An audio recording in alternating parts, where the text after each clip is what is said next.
Chair now recognizes the gentleman from Oklahoma, the chairman of the Appropriations Committee, for questions. Mr. Cole, the floor is yours. Thank you very much, Mr. Chairman. Madam Secretary, again, great to have you here.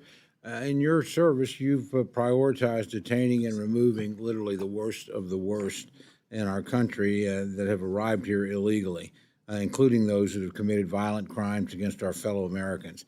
I think we're all in support of that effort. Can you tell us, and you may not have this information, I'm just curious, how many illegal aliens have committed serious offenses against our own citizens? Yeah, there are tens of thousands of illegal aliens that have committed crimes against individuals in this country, and we have worked very hard to make sure that those are the individuals that we're going after and deporting as soon as possible. There have been over 160,000 repatriations targeting these individuals, returning them back to their home countries and facing consequences and legal action because of that. President Trump has told us to make these individuals a priority and to also make sure that we're identifying those with final removal orders to remove. And overwhelmingly, the American people have supported this.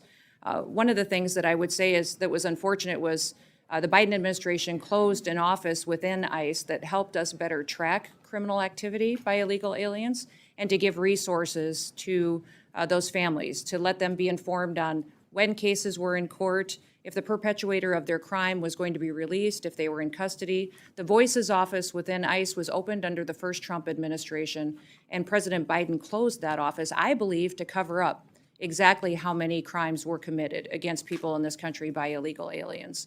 We have reopened that office. We believe that that data would be helpful, and they're continuing to work with people who have been victims of illegal crimes and illegal alien activity in this country. But those data and that information, I don't think we'll ever truly know how much crime was committed and how many were committed against American citizens because the Biden administration refused to track those victims and those crimes as they were perpetuated. Well, I commend you for reopening the office. Let me just as a quick follow-up ask you, again, this may be information that is not readily available, but I'm curious if we know how many illegal aliens have actually currently have final orders for removal from an immigration judge, and we just haven't had an opportunity to execute those orders. Well, that is the challenge that we have, is that we have literally millions of illegal aliens that have overstayed or are here illegally that need to have a final order as issued. We have hundreds of thousands that are going out and targeted and being removed from this country today that ICE is working every day in coordination with all other areas of our government to get them removed from our country. But we do have a backlog because this was not a priority under the last administration.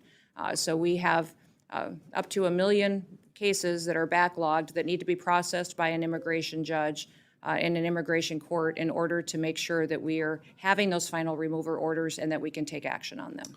I want to commend you. You mentioned your statement about pushing on the Real ID Act. I know that's not an easy thing to do, and I'm sure when the day comes, about 30% of the people, as I understand it, that travel still don't have that documentation. Amongst the things you have to consider are what kinds of IDs are acceptable. I would encourage you, as you do that, to look carefully at tribal IDs. I know certainly in South Dakota, but in Oklahoma, we have a lot of our citizens that use those as primary sources, and clearly they need to meet the standards you lay out. But whatever you could do in that regard to both keep those folks informed and work with them so they get into compliance would be very appreciated. We do. Tomorrow is the day that Real ID will finally be enforced. It's been a law that's been in place for over 20 years. 81% of the travelers that travel by airline in the United States today are already compliant. So they have IDs that already they will be able to use just like they normally always have been. We will be honoring passports, other federally recognized IDs. Tribal IDs will be recognized. So thank you, Mr. Chairman, for that. And what will happen tomorrow is folks will come through the line and will be issue their ID and show it. If it's not compliant, they may be diverted to a different line, have an extra step, but people will be allowed to fly. We recognize that this is a security issue. Congress has had many, many years to reevaluate it and decide if they wanted to change the law or to stop it, and the Biden administration chose that it should go into place on May 7th, and we intend to follow the law. So we will make sure that it is as seamless as possible and that travelers will get to stay on their intended itinerary, but we are telling people that this law will be enforced, and it will allow us to know individuals in this country, who they are and that they're authorized to travel.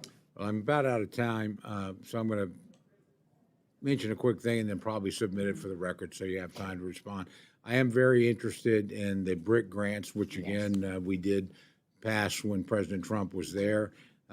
Would love to be updated as you figure out how you're going to reform those, but they have been extraordinarily valuable, I think, to communities. And like all grants, they can be used correctly or misused. I don't have any problem with evaluating things, particularly in the last frenzied days of any administration. Sometimes a lot of stuff slips through that you wish hadn't in retrospect. But please know that there's strong bipartisan support for that program, as there was when President Trump, introduced it and signed it into law back in 2018. So love to know more when you can about your plans to reform those grants, but hopefully keep them operating. You bet. Thank you. Thank you very much.